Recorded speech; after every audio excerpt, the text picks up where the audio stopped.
We're here to show you how to install a Mul-T-Lock armoured lock onto the rear door and side door of this van. Before proceeding, we must ensure the van is on a flat level surface and that the parking brake is fully engaged. To complete this installation, these are the tools that we will require: masking tape, a deburring tool, metric hex keys, a pencil, an automotive touch-up paint stick, step cutters, pointed pin punch, a ruler, a drill and a clean cloth. During this installation, our installer will be wearing suitable eye protection when using the drill. Installing Mul-T-Lock armoured lock to the rear doors. Before we start the installation, we must check the doors for suitability. It's important to ensure that the two rear doors are flush to one another when closed. If one door is standing too proud, we can adjust it as required. From the outside, the armoured lock should be located where it offers convenient access for the driver without compromising any mechanisms located within the door. We need to check the inside of both doors to ensure we have a clear route to install. Once selected, we can now apply masking tape to both doors over the area where the armoured lock will be mounted. The fixed door. Starting with the fixed door, we require the armoured lock solid body part which does not have the cylinder located within it. Holding the unit with its gasket in position, we can present it to the fixed door. Locate it so the receiving lip overhangs into the door gap but does not affect the operation of the opening door. We are using the card supplied with the lock to assist us with this process. While continuing to hold the unit in place on the fixed door, we can open and close the primary door to make sure there are no obstructions. At this stage, any adjustments can be made. Once happy with the chosen location, we can remove the unit whilst holding the gasket in position on the door. Using a suitable marker, we can outline the two holes and the two slots on the masking tape. The armoured lock utilises 4 fixing positions on either side for optimum strength. There are 2 ways to secure the armoured lock to the door. This is determined by the accessibility you have. On this door we have good accessibility, allowing simple attachment using the fixings provided. However, we will show you how to secure the armoured lock if accessibility is restricted. How to install the lock onto the fixed door when you have good accessibility. We're now ready to drill into the van door. Using a step cutter in the centre of the 2 round fixing positions we have marked, we can drill these holes, making sure we do not exceed 8 mm in diameter for each one. In the absence of a step cutter, we could perform this operation using a series of drill bits. Before drilling into the slots, we need to look at the inner side of the door to see what possibilities there are for these fixings. Using one of the drilled holes as a datum, we will slide the pencil along the inner door skin until an obstruction is found. On this van, we arrived at the door return metalwork. We can now transfer this measurement to the outer door side. This will allow us to identify the best positionings for the fixings. It's good practice to spread the fixings load as wide as possible, but not too close to the end of the slots. Using the step cutter, we can drill the holes in the positions we have marked, making sure that we do not exceed 8 mm in diameter.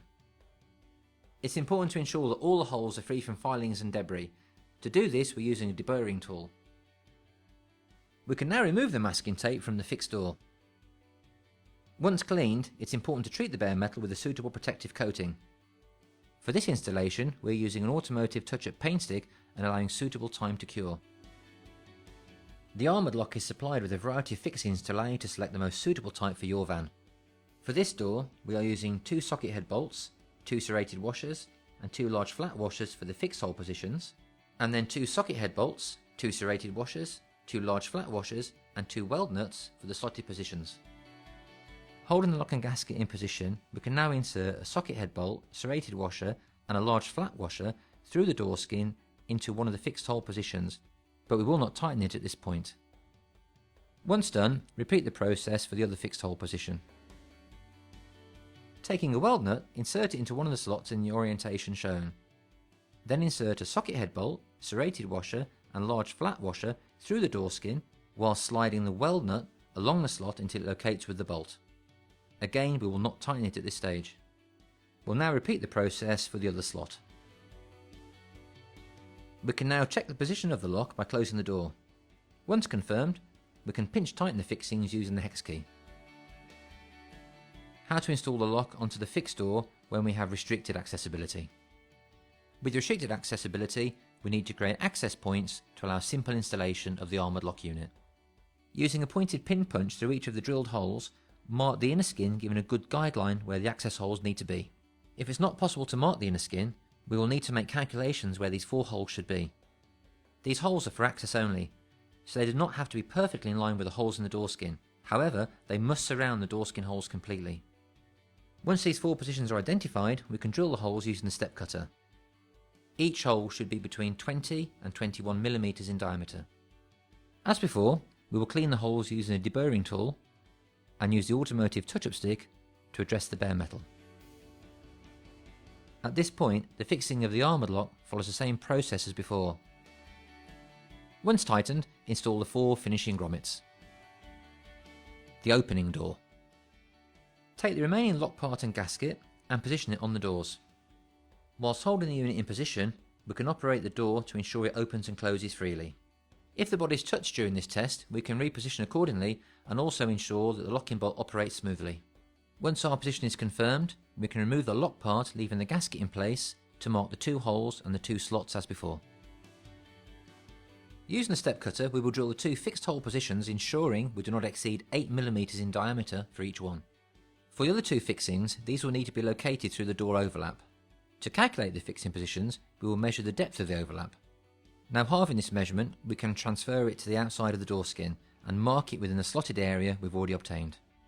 We can check these positions now by using the underside of the lock body for guidance. Before drilling holes in the opening door leaf, we'll ensure the fixed leaf is open to avoid accidental damage. Using the step cutter again, we will drill both holes, ensuring that we do not exceed 8 mm in diameter for each one. We will clean the holes of filings and debris using a deburring tool and address the bare metal with the automotive touch-up paint stick again.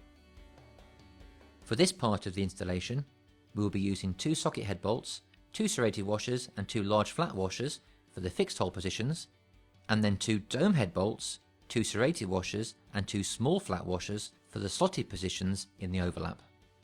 With the lock and gasket presented to the door, we will take a socket head bolt, serrated washer and large flat washer and insert it into one of the fixed hole positions, but not fully tighten at this point. We'll repeat the process for the other fixed hole position. We can now insert a weld nut into one of the slots in the orientation shown. Taking a dome head bolt, a serrated washer and a small flat washer, we can pass these through the overlap and locate it into the weld nut. Again, at this point, we won't fully tighten. We can now repeat the process for the other slot. Before tightening, we can check that the door opens and closes freely and the lock operates without obstruction. At this stage, we can make any adjustments accordingly by moving the lock body within the parameters of the holes we've drilled. Once confirmed, we can pinch tighten all fixings with the hex key. The rear doors of this van are now securely protected by an ArmaDLock from Mul-T-Lock.